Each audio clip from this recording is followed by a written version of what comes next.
An balimaw assalamu alaikum k'aw fo ka aw waleɲumandɔn dan tɛ foli min na an nisɔndiyalen bi an bɛ a fɔ alhamdulilahi rabbil alamina azubillahi mina shaitani rajimi tanu dilen masa belebele man ka tila ka sitanɛ gɛn ka bɔ jamana yɛrɛ de kɔnɔ Mali a sigida yɛrɛ tɛ dɛ ka gɛn ka bɔ Mali yɛrɛ kɔnɔ n balimaw an nisɔndiyalen ba de sigilen don bi ye kunnawolodon ye an bɛ se k'a fɔ bi bɛ taa 22 septembre 2022 an b'a ta aw fɛ le fête de la fête de l'indépendance. Souveraineté militaire n'i y'a sɔrɔ ale ni souveraineté nationale bɛɛ kelen n'i y'a mɛn ko jamana o kumana armée do bi o kumana sankolo a finna tintintin kɔnɔw kama yɛrɛkɛla daburu samala sigida fara tɛ colonel Asimi Goïta i ni baraji k'i fo k'i waleɲumandɔn bi kɛra kunnawolo ye Mali bolo tugun min yirala o tɛ min bɛ dogo la o de ka ca o kumana min yirala ye bi an ye fadenw nasiran tugun ka tila ka jamana la yɛrɛ tugun k'a yɛrɛ k'a fɔ hali bi l'armée monte en puissance kuma tɛ dɛ kɛwale de don. Avion kilala o kumana essai la dɔrɔn k'u kunda kɛlɛkɛyɔrɔ kan essai gansan o taara kɛ Segu kana o kumana fɛn min ye an ka chef d'état-major ye k'a fɔ défense armée défense ministre k'a fɔ Sadio Kamara colonel Sadio Kamara k'i fo dante foli min na Wage ɲa dɔn nin y'i dɔn fɛn kɔrɔ i bolo colonel major Wage k'i fo dante foli min na armée cɛ n'a muso denmisɛn ani mabakɔrɔ militaire et paramilitaire sɔrɔsiw ni gendarmew gardes protection civile douaniers eaux et forêts fo ka taa bila o kumana pénitencier la o kumana an ka foli a ba aw bɛɛ ye ɲɛnɛmaka aw sikɔ finitigi bɛɛ bɛ fa la a bɛɛ bɛ ba la bi nisɔndiya ko belebele wɛrɛ kɛra tuguni yanni an ka don kuma la ka tasibila kɛ an ka finitigi polisi 5 mun binna ale ni cɛ 17 min fɛnɛ binna tesit an bɛ tasibila k'u ye k'a fɔ ko o kumana olu ka saya o mɔnɔ dɔ saratɔ filɛ nin tugun barisabula an y'a ye k'a fɔ ko dɔ b'a la ka kɛ an filɛ waati min na san o de y'a kɛ an ye plateau spécial sigi n balimaw a ye nin cari bɛɛ k'a sɔrɔ fɛn min ye fɛnba fila bɛ n bolo olu tɛ minɛ kuma bɛɛ dɛ o kumana jury chercheur Amara Sida funankɛni ani sariya dɔnni bɛ ɲɔgɔn na k'a ɲini k'a dɔn ka tila ka a ka hakilinaw de libre penseur don fɛn min ye procédure ye maa to o fɔ a ye kɛlɛkɛminɛnw dɔnni olu kɔni la gosili olu la dɔnni ale ni o jugujugɔrɔ ko o ginoma ko maa to yɛrɛ fɛnɛ ɲɛfɔ a ye ale bɛ n bolo kɔrɔ awa fɛn min ye OMT yɛrɛ M5RP cɛba don an bɛ se k'a fɔ OMT ale de bɛ baara caman na dogo la maaw ɲɛ t'a la nka funankɛni a bɛ ka kow kolonson kalasa ɲɔgɔn na maa min don mankan man d'ale ye bariko kolon tɛ quoi k'a nakan bɛ kulungulu gulungalangulu n'o tɛ OMT bɛ baara min na an bɛ dugawu de kɛ ala k'a sara ye ala k'a ta fanga d'a ma OMT ale b'an an tɛ kɔrɔ bi ka laselikaw ma sa o ye ne yɛrɛ belebele ye Bubu Mabel Jawara Mamadu Kaba Jakite ale kɛn bɛ k'i bila o kumana fɛn min ye Jabaro o b'ale bolo k'a fili bɔlɔlɔ kan ka tila ka baara in bɛɛ kɛ cɛba jumɛn ka yamaruya kɔnɔ o ye Kisiman Jalo an ka baraminɛ kalanden filaw olu kɛn bɛ ka ko bɛɛ latigɛ Kabala TV plateau belebele in an sigilen b'o kan Bubu Mabel Jawara ne de bɛna o kumana ɲininkali tɛngu ni maaba fila in na chercheur i ni ce. Salamu alaikum Bubu Mabel. Ne yɛrɛ bɛ se k'a f'i ma général Bubu Mabel. Ouais non repos. Ouais repos. Problème t'a la. Ouais. Donc an bɛ Kabala TV mɔgɔ sɔgɔlen b'an na. Ouais. K'u bɛɛ fo. Ouais. Ka segin ka OMT yɛrɛ fo a bɛ cɛsiri min na a ma dogo maliden si la. Ouais. Donc k'a demander maliden fɛn fɛn sɔgɔlen bɛ an na u ka ja ninnu cari u ka partager i y'an wele thème min kama Bubu Mabel ala ye kabako de kɛ Mali ye Musa Tarawele tɛmɛlen kɔfɛ kow kɛra komi an bɛna an da don a la ouais kana pressé cɛ ka cɛ non cɛ cher OMT awa aw kɔni ye aw ye o kumana fɛn min ye maa cɛsirilen aw ye an bɛ se k'a fɔ e yɛrɛ bi i bɛ min na dogo la ala k'i sara tiɲɛ yɛrɛ la i bɛ cɛ bɛ ni kan bɛ min na ka maaw don ɲɔgɔn na an bɛ se k'a fɔ transition in sen a belebele dɔ b'i bolo OMT i nana an ka wele jaabi a diyara n ye i bɛ se ka mun fɔ kuma ɲɛbila kuma la. kɔrɔ n b'i fo foli diyara n ye bisimila rahmani rahim k'ala fo bi ye donba y'anw bolo i ye donba ye ka tasibila kɛ maliyɛn fɛn fɛn tanyana maliko la a civil a militaire k'an da fari kan ala ka yafa u ma ami ala k'u mago to ami o sara ka jamana kanu de kama ami k'i yɛrɛ fo Bubu Mabel diyara n ye Amara Silako jury chercheur i ye général ye ouais merci depuis mɔgɔ dalen dare mɛla i dara la ouais depuis maa t'a kɔ i bɔ a kɔ ouais ani jugu ye zonzan a fa kulo ni ka i ye tiɲɛ an ka ko sigi ko ma mɔgɔ min tɛ ko ye bi ne kɔntannen don ka taa fɛn fila kan ne tɔ minnu sara u sa kan an ka armée don ba la bi la u sara ni min hali ka dare ma bi M5 kɛlɛ nɔ bɔra la u ma sa fu mɔgɔ b'a fɔ u sara o justice ma kɛ ko nkalon tɛ dɛ u sa kun n'o ma ɲɛnabɔ nafa kun t'a la nin ye tiɲɛ justice kɛra mais u sa kun kɛra filamɛ bɛɛ ja la an y'u janfa ala kana si kɛ janfanci ye Traoré. bi ye donba ye mun fɔ Bi ye bi ye donba ye. kunnawolo ye Bi ye bi ye kunnawolo. tare Bi a ye. ne bɛ ala de fo ka barika da n ka maaba dɔ bɛ yan nɔ don kuma la n b'a fo fɔlɔ a n fɔ mɔkɛ don n fa don a ma armée bila foyi kɔ a armée bila fɛn bɛɛ ɲɛ a surafu sarafa walayi bonya ye dara i da sera belebele mais tɔgɔ ku ye n'a denw n'a mɔdenw fɔ yan a ka wuli ka jɔ a ka cɛsiri la ani karamɔgɔ tɔw ani diinɛ fɛn ye mali la bɛɛ bɛ dugawu mun na ani ala wolo min na ala k'a minɛ surasi minnu bɛ ka sa kunun minnu sara bi u sara ni résultat de kama wa malidenw bɛ k'a sɔrɔ a bɛ n ka don kuma la n bɛ malidenw fo minnu sɔnna ka kɔɲɔ muɲu ka minɔgɔ muɲu ka bidenw makɔnɔ pour que mali ka se k'a yɛrɛ ta ni mɔnɔw kun peresera bi kun tɛ se a kun bɛ tiɲɛ de a bɛ dafiri an bɛɛ da la après 30 ans an ma se ka mun kɛ bi san kelen mali armée o record de kɛ bi an ka autorité fo fɛnɛ dɛ u ka wuli ka jɔ n'u ka faso kanu na ninnu bɛɛ jɛlen nin de kɔ k'a fɔ an bɛ se ka sa sini an bɛ se ka sa sini kɛnɛ u kunkolo sata vatachette de don n'i ye u faga bi faransi bɛ se ka miliyari d'i ma merci u jɔr'u nin kɔ pour que jamana in ka so a bɛ so n bɛ di yan fɔlɔ foli kɛ ka maliyɛnw fo merci OMT i Traoré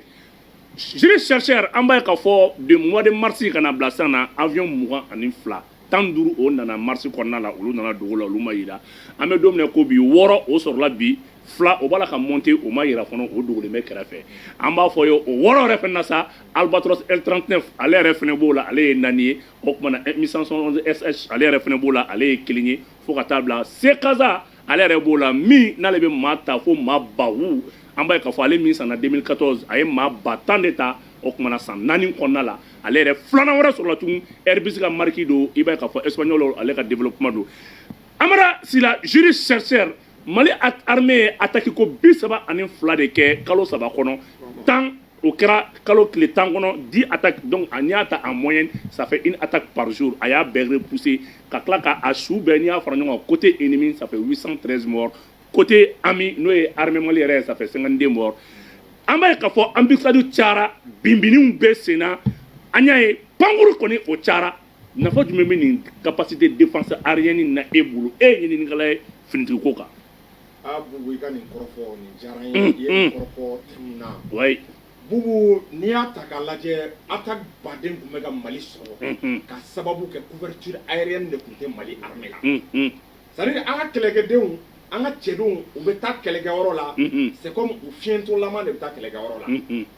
Bubu 10-15 kilomètres u t'a dɔn min bɛ se ka kɛ en même temps Bubu ka tomber embuscade la renfort ka se ka na à temps n'i y'a ta k'a lajɛ dugumamɔgɔw mana taa Bubu n'olu tombera embuscade la ko mobili wɛrɛ kana k'olu la Bubu a b'a sɔrɔ dégâts kɛra donc avion nalen Bubu i b'a ye ni embuscade kɛra Mali yɔrɔ o yɔrɔ kan o kan mana attaquer Bubu a mêlé 30 minutes Bubu i b'a sɔrɔ cɛdenw ser'i ma siga t'a la n'u mana M171 la Bubu i b'a sɔrɔ chasseurs wulila ka na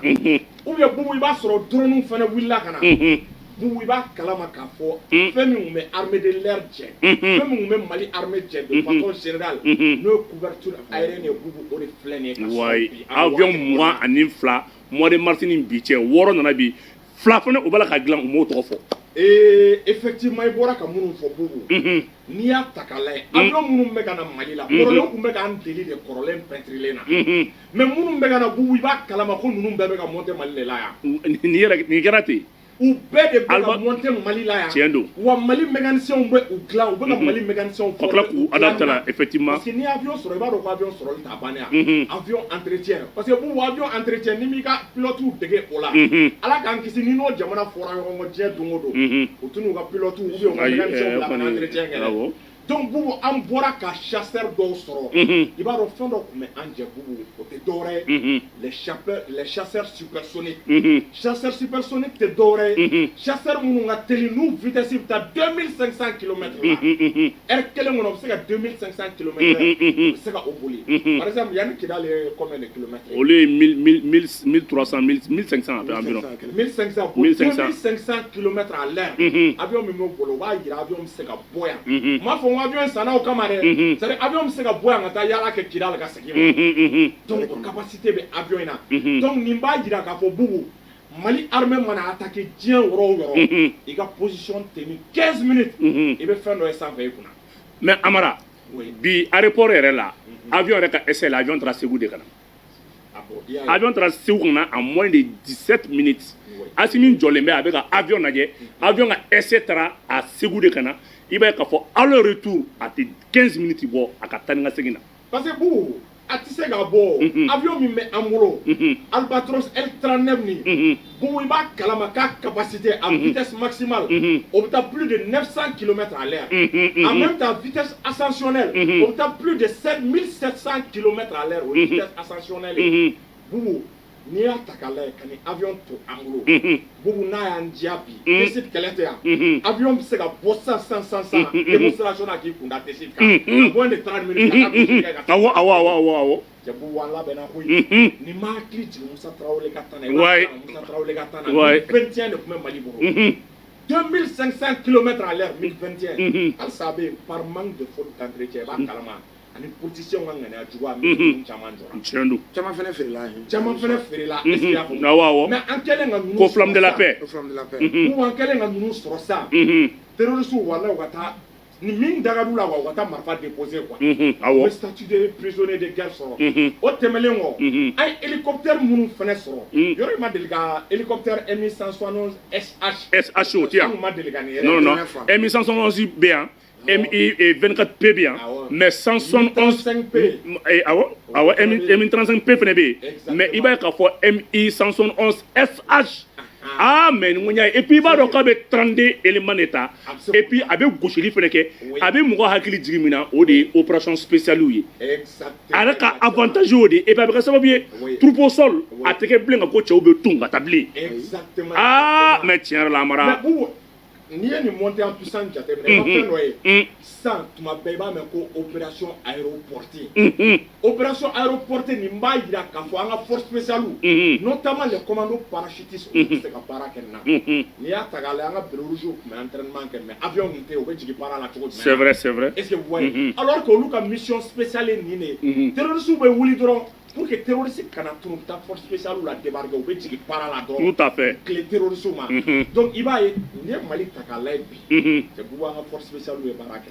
armée bɛɛ ye baara kɛ force spéciale ye baara parce que i b'a dɔn armée la bɛɛ n'i ka baara de don force spéciale ka mugu ye dankɔrɔba mugu de Boubou n'u ye kisɛ sigi ten na a t'i jɛ n'u y'i disi ni hakili b'a la an ka cɛden dɔ tun bɛ yen an fa n'an ka cɛkɔrɔba Ala ka hinɛ a la Bruce u tun b'a tulonkɛ kuma fɔ k'a ye dɔrɔmɛ kelen fili k'a jigin Bruce kɔni Bruce awɔ bon force spéciale ninnu y'o entraînement de kɛ imagine Boubou mɔgɔ min bɛ dɔrɔmɛ kelen visé o bilalen hadamaden visé la a bɛ kɛ i ko jeu d'enfant a bɛ kulo burumuru de est-ce que i y'a faamu donc i b'a ye k'a fɔ ni avion ninnu ye autonomie d'olu ma olu ka se ka baara kɛ ka taa kunjugu la Boubou e m'a ye terroriste ye attaque baden kɛ a caman na u bɛ k'an ka armée de l'air ka kanw ɲini tellement que avion ninnu mɔnɛ bolo avion bɛ kɛlɛ de tiɲɛ u bolo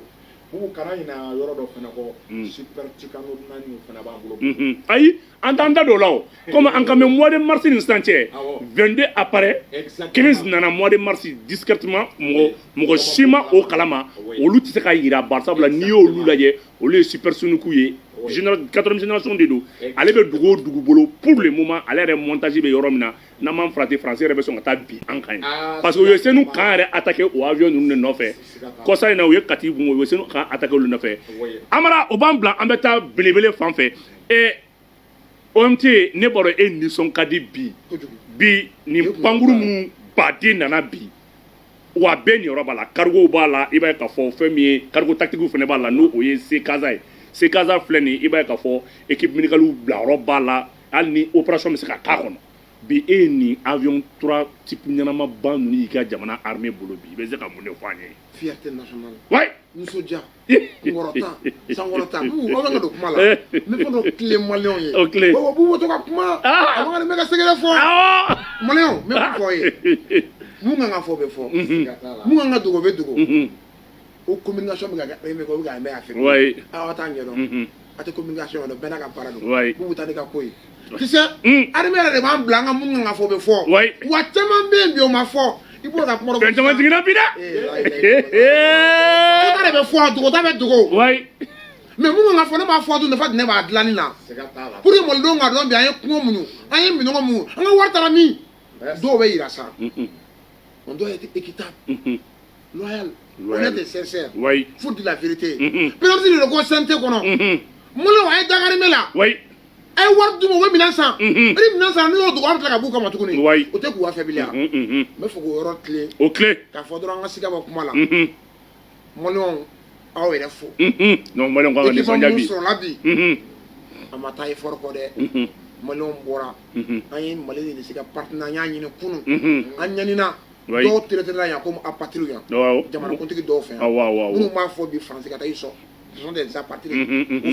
o fɔra maliyɛnw la saliya o ma courage bɔ an na an bɛ ka mun ɲini pour que bi ka se an y'a ye k'a fɔ partenariat jamana ni jamana cɛ bi k'a fɔ bi anw ka jamana souveraineté anw y'o ta k'o kalifa jamana wɛrɛ la o ye cunniw ye k'anw se dingɛ kɔnɔ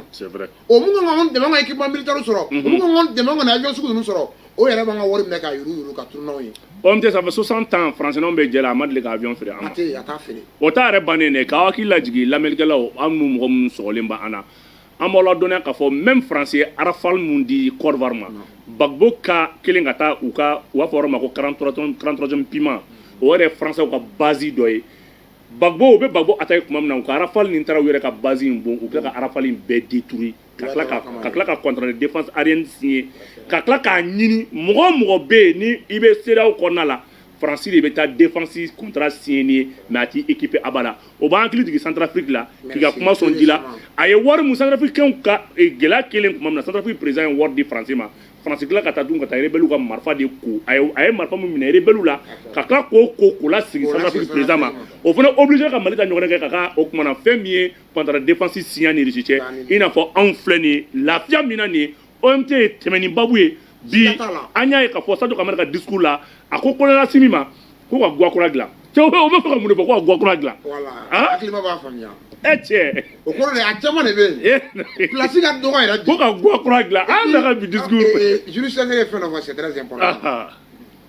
handicapé mun b'an sɔrɔ fɔlɔ n m'a fɔ an ka régime kɔrɔ minnu tɛmɛna u ye dɔɔnin kɛ faut dire la vérité mais problème ninnu sɔrɔ n'o ye avion ninnu sɔrɔ a kɔrɔ don o kura don an b'a san jamana mun fɛ bi a mɔgɔ kun technicien tɛ anw bolo anw b'a san k'a bila sur le terrain même pas 2 mois a bɛ jɔ ouais parce que service après vente tun b'olu de bolo merci c'est vrai c'est problème na ni équipement ninnu nana a bɛ dɔɔnin bɔ dɛ n'i y'a armée m'a bila sur le terrain kɔrɔ bɛ ɲɔgɔn na ani kun b'a la c'était juste que formateur minnu taara u ma tila formation na u tilala bi même si dɔ ye panne sɔrɔ bi a bɛ réparer demain siga ka bɔ an yɛrɛ bolo vol dɛsɛ kɛra an ka pilotes de dɛ siga ka taa vol dɛsɛ in bɛɛ kɛra n'an yɛrɛ ka pilotes de ka yira mɔgɔw la devant tout le monde k'a fɔ mɔlɔnw de bɛ ka nin kɛ bi wa mɔlɔnw de nin prévu la capacité b'anw de la bi an mana sigi a kuma dɔ fɔ c'est très important nous on avait des problèmes aériens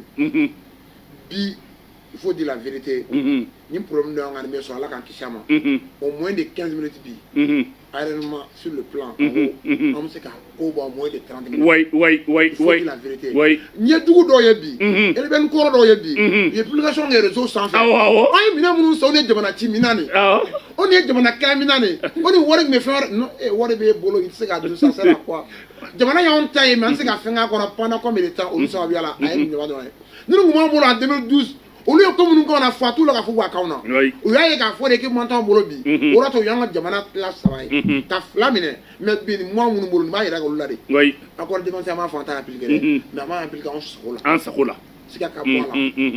minɛn bɛɛ bɛ ka ta Diallo-Sukɔw fɛ Diallo-Sukɔw yɛrɛ yɛrɛ kɛra olu affaiblir la quoi minɛn bɛɛ bɛ ka sa jamana yɛrɛ avenir kama minɛn bɛɛ bɛ ka sa jamana économie bɛ se ka se cogo min na jamana min n'i ka sécurité n'a t'i bolo bi i ka souveraineté nkalon don an ka souveraineté tun t'anw bolo an bɛ k'a sɔrɔ de wa a bɛ ka nalen ni fanga ye n'i ye bi an b'an disi gosi an disi la an b'an disi gosi Faransi disi la Faransi b'i da de Faransi bɛ kuma bi an bɛ kuma sini Faransi bɛ tila k'i da de parce que bi an ka équipement militaire a b'anw bolo bi nous on a des équipements vraiment lourds très lourds très puissants o jamana tɛ souveraineté an t'an congrès ni a tɛ yen sur le plan mental ça va sur le plan physique ça va sur le plan physique ça va sur le plan financier ça va sur le plan militaire sur le forum moral ka ɲi an yɛrɛ taara yɔrɔ caman wuli c'est vrai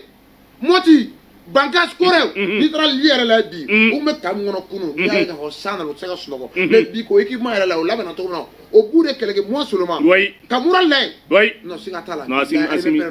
non gouvernement in bɛ fo colonel non Assimi y'a ye k'a fɔ ale yɛrɛ ye front de kɛ ale yɛrɛ terrain de kɛ ale ye sɛgɛn min ye ale ye ɲani min ye mɔgɔ foyi tɛ to condition i bɛ se ka jamana kuma bɔ nkalon don k'i ka kuma sɔn ji la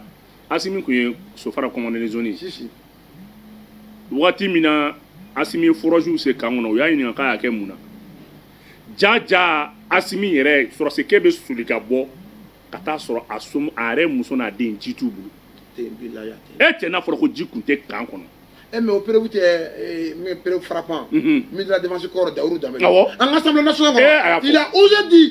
nous allons zéli, on voudrait mourir. Kousigi, on a ensuite, il y avait de ton avis. Mais dire à toi, vous n'avez pas sur l'homme. Oui, ayafo. Quand tu as dit les le détachement des bilans, quand mobile fenêtre ko piéger, quand donner et tout. Quand donner quand on a tombé mais quand on le parce qu'on avait des problèmes d'eau. À Wara Tarami. Donner à bouffer, donner à l'eau. Donc il faut dire la vérité aujourd'hui. Et que moi ça retient. Et que moi avion et hélicoptère dans derrière. Non, ngo bi cargo jigina, conteneur do jigina, carton cargaison man nu. Yo lula ta hangar kofe, anga tien fo nyoy. Bi mo shi kunte jima ti mo mi nyaka. Billahi. Ni ya ye kafo. C'est vrai, ni mini marché yɛrɛ. Ni gansan dama dama motivation de. Non. Wa ni dama ya dama motivation de population ma. Ni dama ya dama motivation de Mali yɛrɛ ma. Ni ke bon bi bolo ka bi motiver. E de b'a dɔn bi la ni jugu ka taa kɛlɛ la. Mun b'a bolo a t'i bolo. Mentalement, moralement, il va faire ça. Il faut dire la vérité aux gens. Mais fangatigi la bubu. Kuma yɛrɛ nɔgɔma ye. Jabɛti yɛrɛ o. Ne fɔra k'i bɛ boli de. Mais bi ne fɔra k'i mara yɛrɛ bɛ content de. An ka taa tɔ la. Oui. An ka taa tɔ la kɔrɔ ye sur le terrain ka ɲi. An ka jugu bunte fo ka se o seyɔrɔ la. Kala fo ka transition fo. Kala fo k'aw yɛrɛ fo bubu. N b'aw ladɔnniya k'a fɔ hali bi ka aw hakili lajigin k'a fɔ o kumana fɛn min OMT ale ni Amara la jurisdiction o de b'an bolo. Fɛn min ye Albatros L39 essai bannen kɔfɛ à 14h a y'a ka premier décollage ka taa champ de bataille kan n'o ye T-Site a bɛ yɔrɔ min na ko sisan a b'a la ka frappe wuli ka taa entre le Mali et le Niger a bɛ yɔrɔ min na sisan fila kɔni o bɛ ka gosili kɛ nin wagati in na n'Ala sɔnna ma n'an ye kibaruya minnu sɔrɔ la an b'o da u tulo kan o ye k'a fɔ aw ye kuma minnu bɛ sen na avion in ka bi k'a yira sɔgɔmada in na fɛn min ye wulada in na fila bɛ yen o taara kɛlɛkɛ dagayɔrɔ ka ban o kumana olu bɛ kɛlɛkɛ dagayɔrɔ Amara an y'a ye k'a fɔ cargo fɛnɛ b'a la ale ye moyen de transport tactique de ye donc an y'a ye ni an bɛ se ka de kun bɛ da dugu ma ka minnu don dugu ma e bɛ se ka se gazan ye e bɛ se k'a nafa jumɛn fɔ a ye se gazan fɛnɛ bɛ minɛ in na. I b'a dɔn se gazan nafa tɛ se ka fɔ ka ban. Bubu n bɛ hakili jigin wagati dɔw la ni armée kun mago bɛ opération spéciale la ka taa ni fret ni doni caman ye bubu b'o la est-ce y'a faamu cɛw tali b'o la est-ce y'a faamu cɛw ka dumuni b'o la hali ka taa kan ni fɛnw jɔ i b'a kalama k'an kun to ka MINUSMA ka avion de singa un moment awɔ 2019 ninnu awɔ i bɛ ka wagati a fɔ i b'a fɔ ka da kan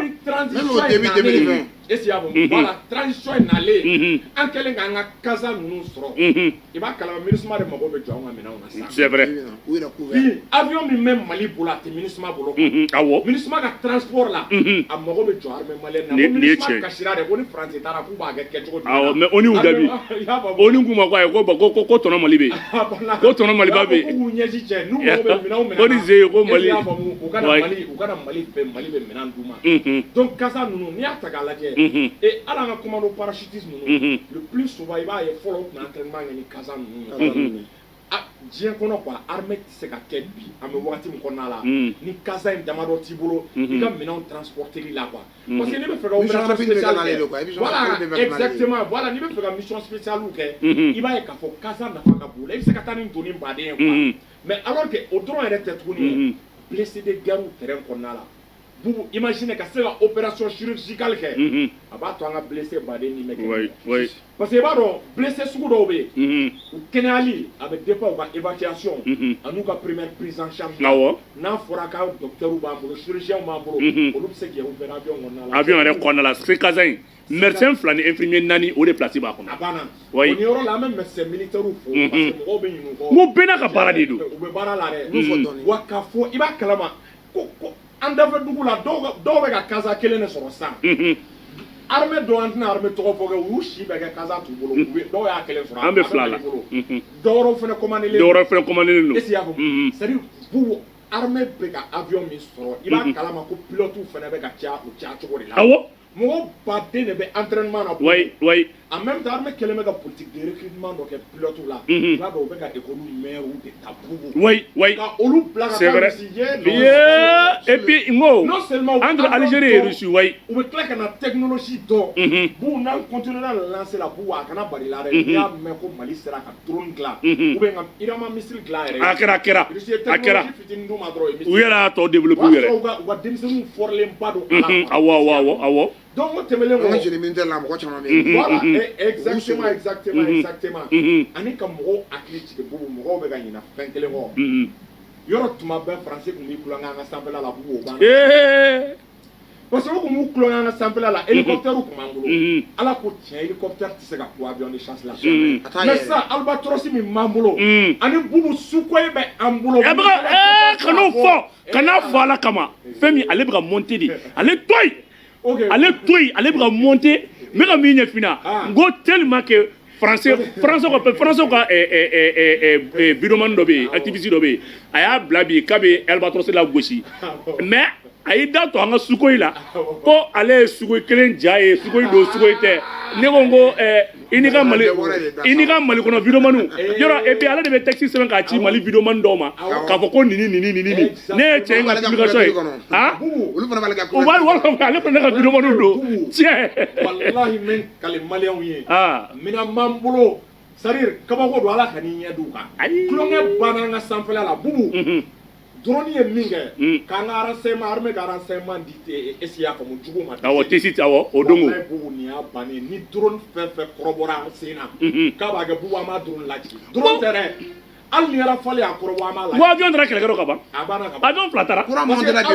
Awɔ minnu montera bi fila taara 14h waati. Bon a banna avion minnu b'an bolo ni France yɛrɛ fɔli a kɔrɔbɔ bubu an b'a lajigin. I b'a dɔn droit international la i mana sommation kɛ pilote la siɲɛ 3 bon n ka sankolo la i donna yɔrɔ la autorisation ma d'i ma bubu n'a ma sɔn ka bɔ yen droit international ye sariya di k'i k'a lajigin ko foyi t'a la donc an ka sanfɛla bɛna sécuriser nin bɛna kɛ sababu ye k'a min y'an sɔrɔ tesi drone lankolonw ka taa an ka position ta k'a di nin y'a bannen de ye n'i y'a ye Faransi kun b'an provoquer parce que a kun b'a dɔn avion t'an bolo minnu bɛ se ka kun a ka avion na sisan Faransi kɛlen k'a dɔn e m'a ye k'u Faransi kun bɛ ka fɛɛrɛ bɛɛ kɛ u y'a essayé k'u bɛ jamana déstabiliser OMT cogo bɛɛ la avant que avion ninnu 10 attaques 10 jours 4 attaques sɔgɔmada kelen 3 attaques sɔgɔmada kelen 3 attaques sɔgɔmada kelen bon u ye nin attaque da ni Mali tɛ i ye nin kɛ sous région fɛn fɛn i b'a bin a bɛɛ n'Ala cɛ a bɛ bin wallahi a bɛ bin o de la an kana ɲɔgɔn nɛgɛ Sadio Camara Assimi Shogel ninnu kan ka fɔ n'i y'a ye nin sera ka réaliser bubu cɛw de réduira wa bubu an pɛrɛlen don hali n'an bɛ bu de dun ka kɔngɔ muɲu k'an ka mobili bila ka tagama ni essence gɛlɛya y'a minɛ ka tagama pour que don o don an ka commencer ka an équiper an ka minɛnw san an ka avion san an k'an ka Amaramba i ni OMT hakili jigin yɔrɔ dɔ la Mukhtar Wade bɛ yen waati min na Sadio Camara ye demande k'a bɛ taa Russie 3 mois a ka demande dalen bɛ tiroir kɔnɔ fɛn min ye Shogel sigira bɔrɔ min na ka baara daminɛ a ye a demande ye tuma min na k'e bɛ fɛ ka taa min ko Russie la ko ka taa partenariat tɔ renforcer ka taa minɛnw san ka na a y'a exécuté o yɔrɔnin bɛɛ la ka fɛn ta ka d'a ma k'a bila ka taa an filɛ o lafiya kɔnɔ mais tu sais que i b'a dɔn k'a un chef de gouvernement n'a ye bɛɛ bila a ka minɛn kɔnɔ c'est ça un chef Shogel ka baara avantage dɔ wɛrɛ quoi merci. En même temps, Boubou kana ina yɔrɔ kelen kɔ le courage et l'audace kana miiri ni miirila carrière internationale la Shogel y'o min kɛ i tɛ se k'a kɛ dɛ ni miirila ko ne bɔra MINUSMA bɛ se ka n ta baara la n bɛ se ka nin poste international sɔrɔ ni miiril'o la i tɛ se k'a kɛ mun ye cɛ in tɔgɔ filɛ Mokhtar Wade mun y'a jɛ courage politique volonté politique Boubou Cissé mun y'u jɛ courage politique ani volonté politique kabini Shogel ye discours kɛ Nations Unies na ko Faransi dɛsɛra ni hakili b'a la quoi Isufu ko n'an ma minɛn di ninnu ma Faransi b'a fɔ k'a bɛ jamana in déstabiliser a b'a fɔ parce que o ye kuma min fɔ nin ma deli ka kɛ colonie ma deli ka Faransi sɔsɔ cogo la o de la u y'u teliya Boubou sinon n'i b'a dɔn d'habitude avion caman i b'a ye a bɛ na bateau de kɔnɔna la mais Russie y'a ye n'u ko u bɛ na ni nin ye bateau na walahi Faransi kariyalen don ka bateau bloquer o de la u y'a don u ka avion cargo ninnu na n'a ye n'an bɛ taa u y'a don Antonov et puis avion nana san de kɔrɔ kan avion nana san de kɔrɔ n ko avion non n bɛ ka mun Antonov nana don min na Amara fɛn dɔw jiginna amara ne y'a dɔn o de la n ko fɛn min ye walayi Asimi tɛ kulonkɛ la kɛlɛ ko in na i b'a dɔn ko bi ne yɛrɛ ex-rebelle ye communiqué min kɛ bi a yɛrɛ ye ne fɛ u ko aw kan ka waati min na ka taa fɛn min don ji la dɛ k'a bɛ ka t'o don dugu fɛrɛ dugu ciminɛ de la est-ce que b'a dɔn ko dugu ciminɛ c'est ex-rebelle ne ko tiɲɛ n ko jaw bɛ nin bɛɛ la n ko bɛ minɛnw dɔn koyi a yɛrɛ ko i bɛ ko olu de ka taa dugu développer k'a bɛ a bɛ dugu ci de la hali bi a y'an ka tɛ dugu ci la an bɛ banbagaci gosi de la ale t'a kalama ko souveraineté yɛrɛ fɔlɔ-fɔlɔ ye armée mais OMT ni hali bi an bɛ to avion ko in na bi ka taa OMT an ye albatros ninnu lajɛ an y'a sɔrɔ k'a fɔ albatros en général i b'a sɔrɔ orokɛti kelen de b'a la mais bi orokɛti fila de bɛ ninnu na orokɛti fila est ce que ninnu ma tila ka dilan cogo sugu wɛrɛ la an tɛ min dɔn i b'a fɔ ko tunga min bɛ cogo min na i b'a fɔ k'i ka mobili san ka taa tuner quoi est ce que nin albatros ninnu tunelen tɛ orokɛti fila de b'a la OMT e yɛrɛ bɛna nin cogo di migi ka tɛmɛ cogo min na a bɛ bɔ fili orokɛti fila e bɛ se ka mun de fɔ nin na non mun bɛ se ka fɔ dɔrɔn armée ma k'a kun fɛ Asimi ma k'a kun fɛ ma k'a kun fɛ ne l'homme de terrain ni ce n'est pas les hommes en bureau non tenitigi mun don o na terrain kan non tiɲɛ don dɛ u y'a dɔn Mali mago bɛ mun na sur le champ dirigeamment pour que ka se ka jamana in basigi u ye mantenir degré de ça a bɔlen an ye maliyɛn dɔw ye mun mura k'a saboter awɔ ko don m'a faamuya an mago bɛ mun na an t'an n'o de ye an mago tɛ fɛn na ka na ni fɛn min n'a fa tan kan awɔ ne ko u yɛlɛma ko dernière génération olu bolo kan génération jugu de bɛ ɲɔgɔn na olu bolo ko anw ni Allemagne ni Russie de bɛ ɲɔgɔn na an bɛ yɔrɔ min na sa ni mototigi minnu bɛ ɲɔgɔn na han i mototigi bɛ ɲɔgɔn na i bɛ matériel de san matériel bɛ se ka mototigi bali ka taa ka c'est vrai fo k'i ka parquet ni kunna tigɛ c'est vrai an tun taa français attaquer o ye a jugumisɛnnin minnu bɛ yan olu minnu b'u kɔ an bɛ olu attaquer et puis a fɔlɔ ye mun ye n'i ye bi GAM lajɛ i b'a kalama k'a GAM dafalen don wa MI 171 SH ale bɛ opération spéciale éléments de ta u bila ka mototigiw kunbɛn kelen mobili tɛ taa bilen ka fɔ k'i bɛ bombe don ça va sababu ye terroriste bɛ mine min poser ni y'o mine ko nafa dɔgɔyalen ma ça fait mine olu yɛrɛ nata yɛlɛ mine ka san quoi o y'a fɔlɔ ye filanan ye mun ye sekaza mun bɛ yen o bɛ se hali ni force spéciale jiginna ni munition banna k'anw kɔnɔna la a bɛ kɛ sababu ye kɛlɛ bɛ senna tuma min na Antonov bɛ se ka na munition fili ka jigin ka tila ka na munition kɛ ka jigin k'a fili ka jigin kan k'u to kɛlɛ yɛrɛ plein kɔnɔ wa i b'a dɔn k'ale o mot de temps nin ka taa ka segin ka taa ni dugukolo ayi ale mago tɛ pisi la o Antonov bɛ jigin i b'a kalama ko Sekaza ka avantage ye min ye a mago de tɛ pisi la c'est vrai si c'est pas la boue ni dugukolo magaman kɔni tɛ ko fɛn b'a sen minɛ ni dugukolo kɔni jara ayi Sekaza kɔni o y'a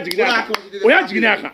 bon o k'i bɔ yen fɛnɛ tugun n'i ye albatros ninnu lajɛ bi fɛn n'i yɛrɛ minɛ mun nana bi i b'a dɔn ko nin bɛ kɛlɛ nɔgɔya an ma se tɔw ma fɔlɔ dɛ parce que a dafalen de b'a la quoi non seulement avion bɛ yen min bɛ se ka taa cɛw jigin juru fɛ o ye MI 171 SH ye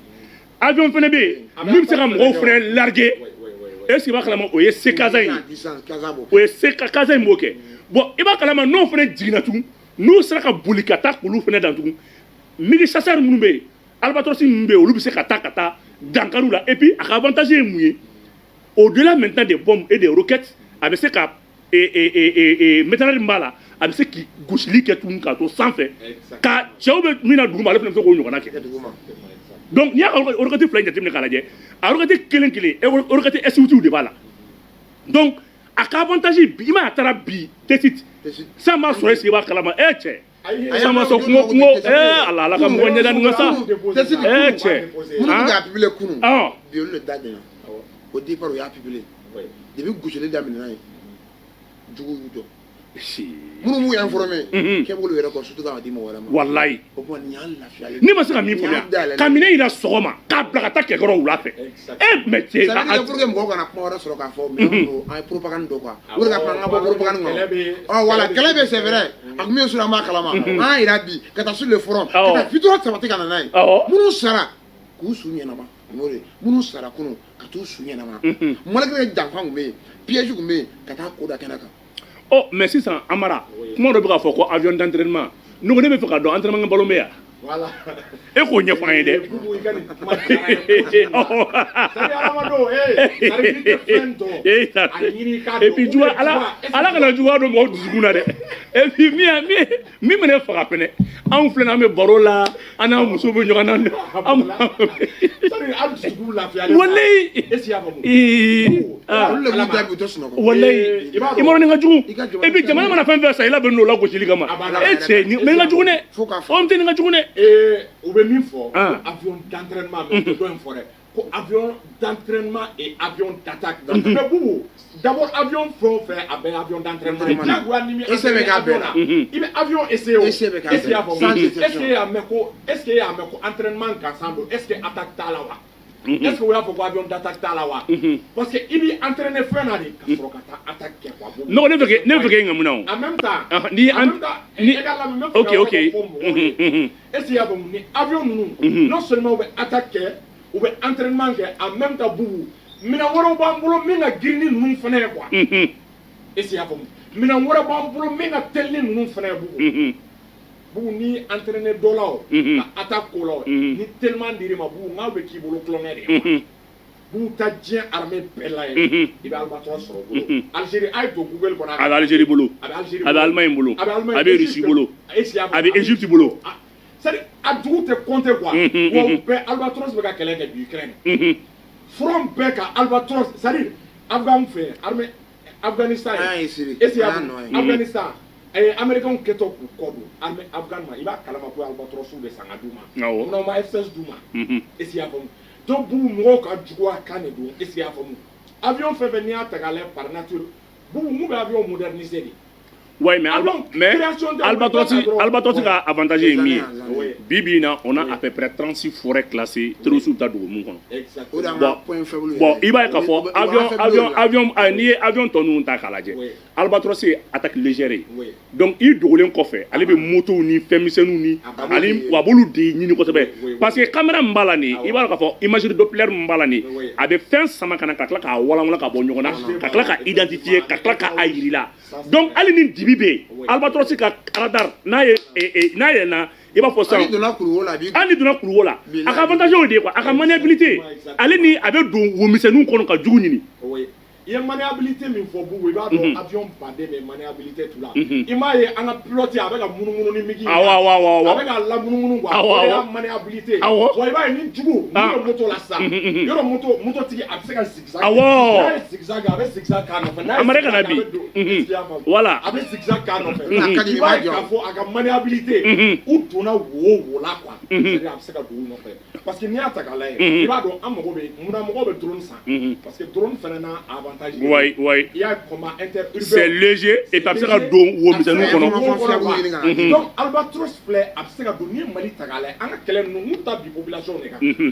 A dɔw la n'i ko k'i bɛ migi normal yɛrɛ ci avion supersonique ni Ala ma jan kɛ k'i bɛ population civile mais exemple dɔ d'aw ma Nigéria filɛ armée filɛ avion b'u bolo mais souvent u ka kɛlɛ la n'u bɛ dégâts de kɛ u bɛ bavure de kɛ population ni terroristes u kɛ man di k'u bɔ ɲɔgɔn na mais Mali armée n'i y'a ta k'a lajɛ Ala barika la. Boubou rarement il va me croire mais bavure ka frappe là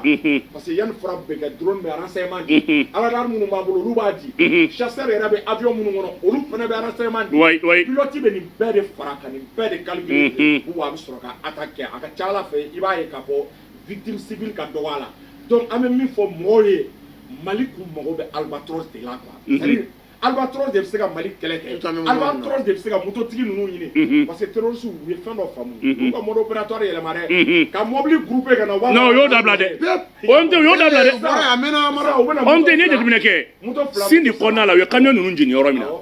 i b'a kalama k'o bɔ yen ka na dans le delta inférieur kuluwo kɔnɔna minnu bɛ yen u ni moto in bɛ don yɔrɔ min na o sɔrɔ u donna grotte ninnu kɔnɔ bon i b'a kalama o grotte filaw ni ɲɔgɔn cɛ fo ka migi de sɔrɔ min n'a ka dɔgɔ a bɛ se ka don wa n'a donna fɛnɛ i b'a kalama a bɛ se k'i jɛngɛ parce que Albatros ka avantage ye min ye n'a y'i jɛn kama ma tan i b'a kalama ko métal kelen bɛ jɔ yen n'a y'i jɛngɛ ta tugun métal kelen wɛrɛ bɛ jɔ yen tugun donc n'a y'i kilen fɛnɛ o ye métal fila in bɛ se ka gosili kɛ ka kulu bon u san i b'a kalama ko nin bɛ kɛ sababu ye kɛlɛtigɛ bilen ka don kuluwo kɔnɔ k'i fɛn taaro t'u la sa taaro foyi tɛ k'u la bilen oui Ala kɔni bɔ mais n'u bɔra c'est fini pour eux oui ça c'est au système de ça fɔlɔ n'u dogo on n'a pas de choix dɔwɛrɛ tun t'anw na de an bɛ to da la k'u ba kɔnɔ awɔ patente de b'u la dumuni b'u bolo yen wa moyen de b'u bolo bon n'a sera moment dɔ la n'armée seginna a bɛ tila ka na tuguni o b'a sɔrɔ u bɔra fɛrɛ la maintenant albatros sara de n'u donna an bɛ d'u nɔfɛ n'u bɔra an bɛ b'u nɔfɛ finalement ninnu ka lie u tɛ se ka lie saabulu sɔrɔ bilen n'o kɔrɔ b'a fɛ bilen n'u affaiblit sisan état bɛ moyen sɔrɔ détruire facilement donc mun bɛ nin ye u b'a dɔn de u bɛ dabaya kuma min na nin ko banna de a banna c'est fini pour eux an ka bɔ nin kɔnɔ a tɔ ye min ye an ka dugawu de don ka nin ko in dafa sa sinon autorités se ye min ye u y'a kɛ bubu aw se ye min ye a y'a kɛ wa a y'a fɔ aw y'u encouragé wa bi population dalen bɛ armée la comme il le faut c'est pourquoi chaque fois n'u ye information sɔrɔ n'u m'a dɔn ma a k'a d'u ma u yɛrɛ wuli ka taa di mun nana n'o ye u b'a dɔn bi de n'u y'a di confiance t'a la wa armée b'u sécuriser il faut dire haut et fort ni confiance nana armée bɛ se k'a baara kɛ comme il le faut ouais et puis ni population yɛrɛ bila ka information di merci yɔrɔ dɔ fɛnɛ bɛ mɔgɔw bɛ ka ɲininka min kɔ l'albatros peut porter des missiles à guidage laser a bɛ se ka missile ta i b'a dɔn roquette ninnu au delà des roquettes a bɛ se ka missile ta 200 kilos missile ninnu avantage ye mun ye yɔrɔ moto misɛnnin ninnu roquette bɛ olu ka baara ah olu ka baara mais mobili ni mobili tugulen bɛ ɲɔgɔn kɔ chaîne la 10 20 surtout en chaîne a b'o bɛɛ bɔ baara la tɛ bubu sous région ta k'a lajɛ n'o b'a sɔrɔ avion bɛ mɔgɔ bolo k'a bɛ se ka missile fili a tɛ yen et puis o t'a bannen dɛ n b'i hakili lajigin fɛnɛ tugun minnu bɛ kɛlɛ kɛ ni BJ ye BJ minnu équipélen don an b'a fɔ min ma ko KSR n'o ye des armements équipés des artilleries bɛ minnu sanfɛ 17 ni PKM ninnu a ka jugu olu de ma parce que an ka guerre la i b'a kalama an ka kɛlɛ caman na moto ko in u bɛ se ka b'o la ka don BJ équipélenw la o BJ kuma dɔ la an y'a ye k'a fɔ an ka kɛlɛ caman na BJ bɛ tugu ɲɔgɔn kɔ 40 ni 50 donc au delà maintenant des roquettes missile min fana b'a la missile guidage automatique minnu fana b'a la et puis albatros ka o yɔrɔ la a ka avantage ye mun ye combat nocturne a ka radar a ka fɛn tɔgɔ ye di fɛn tɔgɔ ye infrarouge laser ni a ka laser ni su mana ko a ka précision amara n'a ye ko ta k'a ye i b'a dɔn k'a bɛ fɛn sama ka na de surtout terroristes bɛ fɛn dɔ kɛ sisan avec la complicité des pays voisins u bɛ ala de minɛ ka cɛncɛn kɛ ka tulumɔgɔ ninnu BJ la ka cɛncɛn da u kan donc n'o kɛra BJ bɛ cɛncɛn couleur ta i t'a ye quoi i b'a kalama terroriste attaque caman bɛ yen u bɛ na ni ten de u bɛ BJ de ta sisan ka tulumɔgɔ mun la n'o ye tulumɔgɔ mun la sisan u bɛ sɔrɔ ka cɛncɛn da u kan n'u ye cɛncɛn da u kan ni laser ti kɛ avion na c'est vrai ni caméra dɔrɔn don mais laser t'a la i b'a dɔn k'a tɛ se k'a détecter yan combat nocturne a tɛ se k'a détecter wa bon n'i ye MIP 24 lajɛ ale ɲɔgɔn tɛ combat nocturne na ça c'est un hélicoptère bon n'i ye albatros F35 fana lajɛ ale fana ɲɔgɔn tɛ combat nocturne na bon i b'o bila kɛrɛfɛ avion d'attaque légère mun b'an bolo Super-Tucano A29 ta k'a lajɛ ale fana bɛ attaque légère de don ale fana mini chasseur de don i b'a dɔn k'a fana bɛ don wo kɔnɔ i b'a fɔ ko nin donc quel qu'en soit Kayi mara kɔnɔ o Kulukoro mara kɔnɔ o est-ce qu'il b'a kalama dans les plateaux de Dogon na o kɔrɔ ko on a suffisamment des avions min bɛ se ka opération kɛ ɲɔgɔn fɛ simultané ça fait a fɔra ko a b'a to Kayi ka Kulukoro gosi ayi a b'a to Kulukoro ka taa Sikaso n'a y'an diya yɛrɛ OMT Kulukoro ta o avion b'a d'a ma fɛn tɔgɔ ye di Mopti avion dɔ bɛ se ka taa yen c'est on a suffisamment d'avions ka bɛɛ bila ka taa la ni base ye weleli kɛ ma fɔ ma oui région bɛɛ n'a ka autonomie vecteur aérien na si kana siri si la bilen k'a fɔ bilen ko Sévaré de bɛ taa recours de fɛ mɔgɔw ma fɔlɔ on avait ces problèmes là oui on était obligé en avion ninnu n'avion tɛ Mopti a tɛ se ka foyi kɛ Mopti voilà n'avion tɛ Tombouctou il payerait faire voilà il payerait faire merci maintenant en tant qu'à Bamako ici il peut décoller ici au moins de 15 minutes oui frappe kɛ ka taa fɛn kɛ n'importe où au Mali ici merci Dieu merci voilà o de ye premier capacité de licencié merci ah n'a fɔra avion yɔrɔ mun attaqué la avion tɛ yen fo avion ka bɔ Bamakɔ ka se yen ka sɔrɔ ka préparation daminɛ ka tila ka wuli ka tila ka taa lieu d'attaque la voilà e bɛ taa jugu dinɛ sɔrɔ yen a fɔ i ka convoi di fagali fu ma mais pour an k'o kɔnɔ an y'a ye k'a fɔ an mago bɛ renseignement mun na fɔlɔ o ye depuis sur place à Bamakɔ ici an y'a mɛn an sɔmina attaque daminɛ na an y'a jɔ donc minnu bɛ sur le terrain a b'u kunna à tout moment n'an ye signal min dɔrɔn u sera an ma donc olu de y'an t'an kɔfilɛ bilen a bɛ ne kunna ka bɔ de ka bɔ renfort nana kama ne bɛ taa n tɔ de la o mais fɔlɔ yɛrɛ bɛ siran bɛ terrain kan est ce que renfort bɛ na a tɛ na ça prend combien de temps olu de ka t'i tɔ la i b'i dogo de mun na u man ɲi sisan armée yɛrɛ bolo à tout moment renfort de bɛ yen à tout moment je dis bien à tout moment on a suffisamment des avions on a suffisamment de matériel ni appeli kɛra dɔrɔn u sera et puis albatros ka avantage filanan ye mun ye a ka turbo supermoteur mbala réacteur flana mbala na yo daile ça fait 15100 mégawatts effet c'est 15100 watts en mangan gria abe beba ko boto na musique 2100 ni fait nous abe bo sur ma duru donc ako mangan e ba kala makabu la c'est il a un bruit dissuasif avec ce avec wona yo daile na yele na jusqu'à à peu près à 13 voilà parce que avion ndo avec ce il est jusqu'à 15000 pieds d'altitude aka attitude na yele no la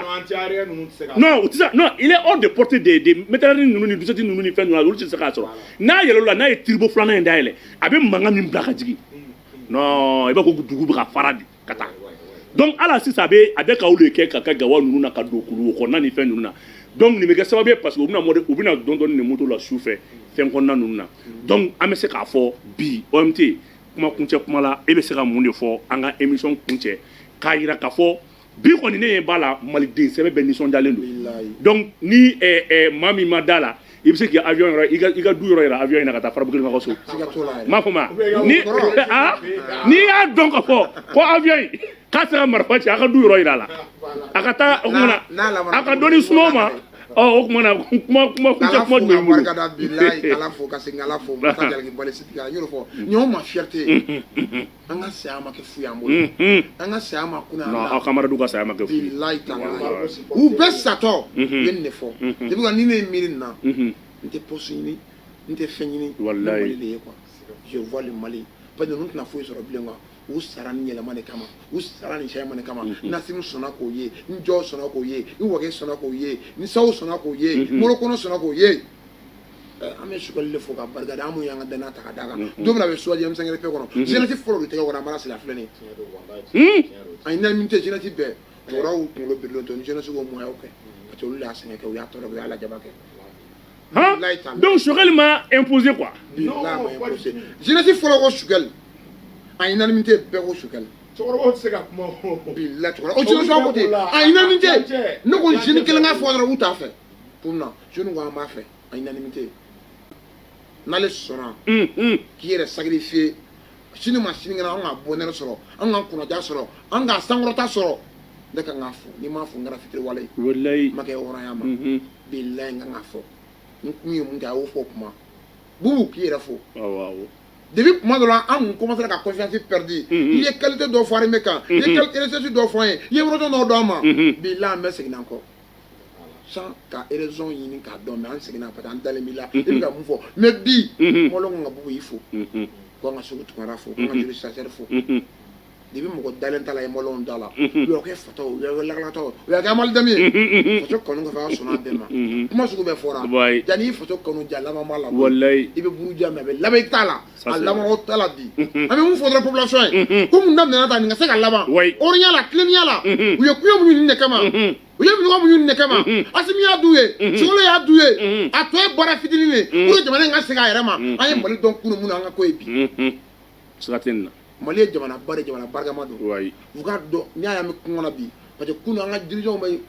giribu warini mun minɛ fɔlɔ tɛ warini mun minɛ ka jamana tɔ affaiblir an jɛr'o kɔ an ko an yɛrɛ bɛ ka souveraineté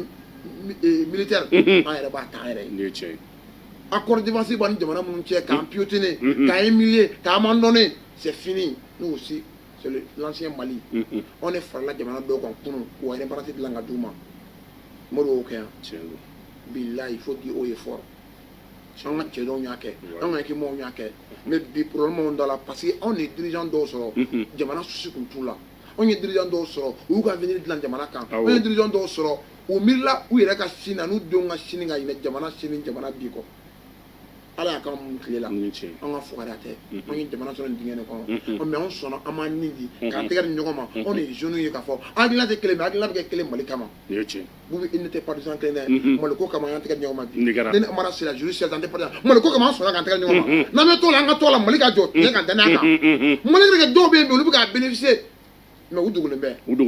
olu de bɛ k'a dun u b'a nafolo dun u b'a pɔsiw la mais an ta t'o ye an tɛ Mali ko ye an bolo compétence m'anw na an bolo relation m'anw na ni Mali jɛra an m'an ta sɔrɔ an yɛrɛ an wɔsi la danaya la tilennenya la o siga yɛrɛ t'aw n'a yɛrɛ bilayi donc ne bɛ mun fɔ dɔrɔn ka Mali karamɔgɔw Mali diinɛmaaw u ka dɔ fara dugawu kan dugawu a bɛ minɛ bilayi dugawu de y'an bɔ parce que dugawu b'a to an n'an ka dirigeants bɛ fɛ ka siran u bɛ tilen hɔrɔnya la tilennenya la danbiya la wa malidenw jɔyɔrɔtɔ dugawu ka kɛ an ka jɔ ten n'i ye dirigeant ɲuman sɔrɔ a bɛ baara min kɛ ala bɛ barika don a la mais n'i ye dirigeant jugu sɔrɔ n'i ye dirigeant kolon sɔrɔ n'a bɛ jamanadenw tɔɲɔ hali a ka ɲuman kelen ala b'a segin a ma juguman la n'a dun seginna ale ma a bɛ segin jamanadenw de ma o de to n'i bɛ président danga a siranna e b'a danga mun don ala ma n'a danga y'a minɛ a bɛ jamana de minɛ parce que ale de bɛ k'an mara o de to président dɔ bɛ anw ma k'a fɛ anw y'a kɛlɛ mais anw ma ka baara saboter a ye fitinin min kɛ an y'o valeur dɔn o de ye tilennenya fɛnɛ i b'ale de kɛlɛ mais k'i ka jamana kɛlɛ arabe bɛ ka mun kɛ bi ne ye Asimi kɛlɛ i ye Sugali kɛlɛ i ye Jow kɛlɛ i bɛ ka Mali de n'i y'i ka minɛn saboter fɛnɛ i bɛ ka Mali de saboter e ka taxe e ka impôt o de donna a la jamanadenw ka impôt de donna a la a bɛ ka don ka jamana de lakana a tɛ ka Asimi lakana a tɛ ka Sow lakana a bɛ ka Mali de lakana a tɛ mɔgɔ si ka so da la olu y'a san Mali de kama n'aw jɔ waa san a bɛ ka kɛ gardien fa tɛ mɔgɔ le ka taa kate attaquer o bɛ ka san Maliw de kama to na Maliw de kama kunun dɔw y'a kɛ de bi u bɛ se ka kɛ ten n'aw jɔ u tɛ kɛ di Faransi ma ka duman dun foyi tɛ bɔ la jamanadenw bɛ tɔɲɔ mun ka kɛ kunun an bɛ segin a kan jɔn bɛ se ka kuma mais u y'a dɔn k'a fɔ olu bɛ se k'u nin di ka jamana in kisi u y'o de kɛ an b'o du an b'o bonya ma se k'u ma parce que kunun ne bɛ maa fɛ maa mun bɔra k'u dɔgɔya maa mun bɔra k'u buruja k'a fɔ ka baara min y'a man ɲi n'a ɲɛna ne kan ka bɔ k'u soutenir ne kan k'a fɔ bubu o de tile o de danbeya ye ne ye hɔrɔn de ne ye duba kɔnɔ den de ne mɔna duba de kɔnɔ ne mɔna quartier ba de kɔnɔ Bakaraji jama de bɛ sɔn aw tigɛ ko ka bɛɛ don minɛn kelen kɔnɔ mɔgɔ bi naani donc an tɛ se k'an yɛrɛ bonya mɔgɔw ma Maliko an tɛ se k'an yɛrɛ fisaya mɔgɔ ma bubu jamana in bɛ ja nin bɛɛ kɔfɛ bubu ni autorité ma dɔ ye ala ka to malidenw ka dɔn amina arabi ami o ye bonyaba de ye wa ne bolo malidenw bɛ k'a dɔn wallahi u y'a dɔn aw kana décourager bilayi nin bɛɛ kɔfɛ Mali bɛ kalifa kɔnɔ don an ka wɔrɔ n'an ka tilennenya la parce que an y'a kɛ kunun ka ɲɛ de an y'a kɛ bi ka ɲɛ de mais minnu b'an buruja minnu b'an dɔgɔya an ɲɛ bɛ bɛɛ la ala ɲɛ bɛ bɛɛ la o ne bɛ dugawu de kɛ dɔrɔn maa bisigi u bɛ fili la ala k'u ŋaniya ɲɛ k'u jogo ɲɛ k'u segin an bɛɛ ka jɛ Maliko in de la malidenw de don an m'u sɔn n'u ma sɔn n'a ye ne bolo u bɛ fili la ni maa bɛ fili la kana danga kana nɛni dugawu de don a ye ala k'a bɔ fili kɔnɔ a ka far'i kan o de b'a arranger n'a tora fili in na a bɛ se ka mɔgɔ wɛrɛ fara ka fili la o de bɛ jugu caya o de bɛ tiɲɛni caya donc kunun ni nin ɲɔgɔnna fitini min kɛra san 30 kɔnɔ an t'an sigi nin kuma la o an m'an sigi place ko kɛlɛ de la n'i y'a ye bi an tɛ place ko kɛlɛ kɛ f'an bɛna Maliko kɛlɛ kɛ n'i bɛ place kɛlɛ n'i bɛ place yɛrɛ ɲini fɔlɔ jamana de bɛ ka na fɔlɔ o y'an ka dinɛ souci ye ka maliyɛnw fo ka Kabila TV lamɛnbagaw a filɛbagaw Kabala k'aw fo a y'a partager ni TV in bɛ information exacte de d'aw ma en temps réel Mali actualité ka jeudi haut et fort merci OMT loolu la ma kana taa fansi a y'a ka cɛwlon tɛlu kan merci k'ala fo k'a barikada ka M5 tɔn dɔ suta jeunesse k'u fo bolo de tɔgɔ la di k'u content de bubu ko k'a f'i ka bonya bɛ yɔrɔ ka foli bɛ yɔrɔ wa ala ka jamana jɔ diyara n ye on cani baraji merci OMT chercheur e kɔnɔ e bɛ se ka mun da OMT ta kan kuma kuncɛ kuma la bubu k'i fo ka OMT fo aw bɛ faso baara min na aw bɛ cɛsiri min na c'est à dire k'aw fo k'aw barikada c'est à dire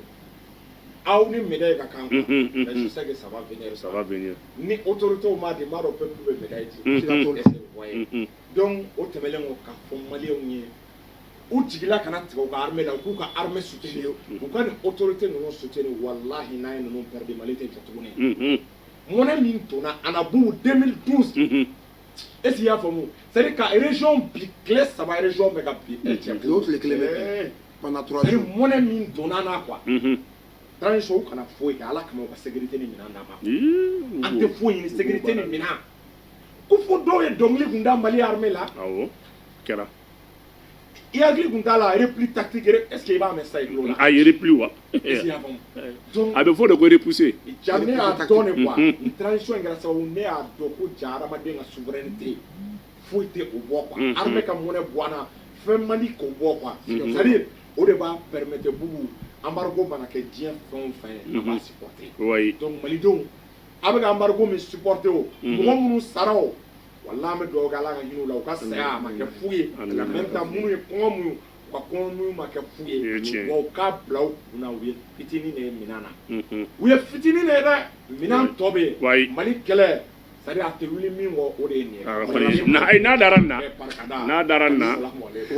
ka foli ani tanuni di aw bɛɛ ma nin kun ye an ka sifinnaka belebele fila y'an bolo bɛɛ b'u ka wulikajɔ an'u ka faso kanu k'o dɔn fɛn min ye Kabala TV nin kun ye an k'o laseli ye k'a fɔ ye minɛn minnu yera bi an ka sigili kun b'o kan minnu b'a la ka monter fɛnɛ n'olu fɛnɛ banna n'Ala sɔnna ma an bɛ bɔ k'olu fɛnɛ ɲɛfɔ a ye parce que minɛn bɛɛ ma yira bi dɔw yirala dɔw b'a la ka monter dɔw yɛrɛ bɛ yen olu yɛrɛ fɛnɛ ma fɔ o kumana kabini mois de mars fo bi an b'aw ladɔnniya ka hakili lajigin k'a fɔ ko o kumana sanfɛ minɛ n'o ye pankuru ye 22 o de sɔrɔla bi naani yirala mars ni bi cɛ 15 o de nana dugu la min n'o o ma yira armée ka bino n'a ka taabolo b'a yɛrɛ bolo dɔw yɛrɛ fɛnɛ b'a la ka monter olu yɛrɛ fɛnɛ ma yira ayiwa ka laseli kɛ masa Bumabel Jawara maa welelen kun ye OMT ale ni Amara Sila juriste chercheur fɛn min ye o kumana jaw olu kɔni kalifalen don funankɛni na n'o ye Mahamadu Kaba Jakite nin baara in bɛɛ kɛra maa min ka yamaruya kɔnɔ sa o ye Kisiman Jalo ale y'an ka PDG ba ye ka foli da aw bɛɛ ma Ala ka an kelen